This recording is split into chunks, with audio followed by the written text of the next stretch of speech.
marijuana, cannabis, the devil's lettuce, reefer, ganja, bud, whatever you call it, you won't be consuming it in Australia legally, unless you're medically prescribed it or you're in the ATT. More on that later.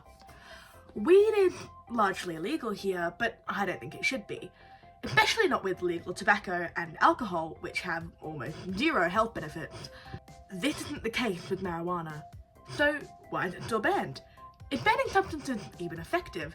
Let's go back to 1920s America and see. From 1920 to 1933, alcohol was illegal in America. They called it the Prohibition. The idea was that to curb rampant alcohol use, they could simply ban alcohol. A great idea, except for the fact that it was a terrible idea and an epic failure. It exacerbated alcohol-related deaths, alcohol was still consumed at pre-prohibition rates, and they legalized it again within 2 decades. While cannabis isn't as strictly monitored here as alcohol was during the Prohibition, we face similar issues regarding cannabis use now in Australia. During the Prohibition, tainted and poisoned alcohol was a common and deadly problem. With no safe and mandated place to get their grog from, people took to the streets, getting liquor from unvetted sellers. We're in a similar position with cannabis currently. There aren't any legal standardised dispensaries for cannabis purchase in most Australian states. This doesn't stop people from consuming it, it just pushes them to buy from sources that may not be up to standard for consumption. Prohibition, historically, doesn't work. It will continue to not work. It just isn't a logical model for keeping people out of trouble. The Australian government has over and over proven that they're not too keen on cannabis legalisation, but aside from reducing risk of consumption, it would be fiscally beneficial to do so. Medicinal marijuana revenue was predicted to reach 3.7 billion Australian dollars last year in 2024, and independent costings done for the Greens show that legal recreational cannabis could generate an extra 700 million Australian dollars for Australia's budget. We can admit that a large part of the reason booze and cigarettes are legal is because, through tax, they make the government a lot of money. If people are going to consume cannabis regardless of the law, why would you not make it profitable for the country while they're doing it? The only place recreational cannabis use is decriminalised in Australia is the Australian Capital Territory, home of many great things.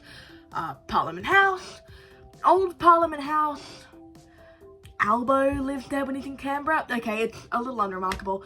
But you can grow and consume your own cannabis recreationally. Did you know that? Most people don't. You don't hear about it because it's simply not a big deal. The big, dangerous consequences of cannabis legalisation aren't reported on, because, quite frankly, it's proven to be largely inconsequential for that state. What stops the rest of the country from catching on?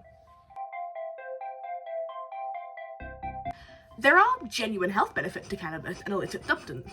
The same cannot be said for the two predominant legal substances in the country, tobacco and alcohol. Medicinal cannabis is legal, but not as widely available as it could be. In adults with chemotherapy-induced illness, cannabinoids are effective at managing symptoms. In adults living with chronic pain, patients treated with cannabis are more likely to have clinically significant reduction of symptoms. Why wouldn't we want that kind of healthcare to be more widely available? Cannabis is often referred to as a gateway drug. In a sense, the point is valid, but not in the way you might think. If a person is purchasing cannabis for consumption, that means they have crossed the line of legality. It may seem then that it's less of a big deal to try other, much more dangerous substances. After all, they're both illegal and you've already broken the law. If cannabis is legalised, that solves this issue. People who would have crossed that threshold would have then walked back. If we have a relatively harmless, in comparison to other substances, drug like cannabis in with drinking and smoking tobacco, people who may have broken the law to access it wouldn't feel compelled to.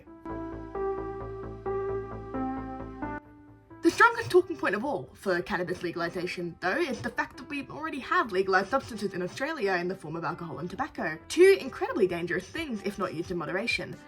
And even then, not ideal. That doesn't, however, make them immoral. Everyone likes a good time, and I'm not here to say that's wrong. But I will say that on Chicago-based news channel WGN9, 3 doctors were asked which substance was the safest to consume out of these 3. They all answered cannabis. There's no definitive evidence that links cannabis to lung cancer when smoked.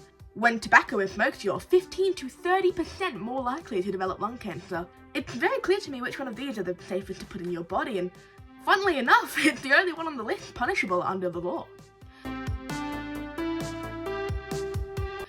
Common arguments against the legalisation of cannabis are that it's bad for society, bad for the health, and an inherently dangerous substance. None of these are based in logic. Cannabis is safer than alcohol, and one of the most prominent staples in the Australian cultural identity is enjoying a drink. While cannabis can pose health risks if abused, it also has the potential to benefit the consumer's health, which cannot be said about any other substances legal in Australia. And the idea that cannabis is dangerous?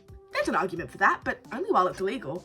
There's an implicit risk in purchasing cannabis currently, as there's always the potential that it's laced with substances that do pose genuine risk to a person's health, or even life. Legalisation solves this issue.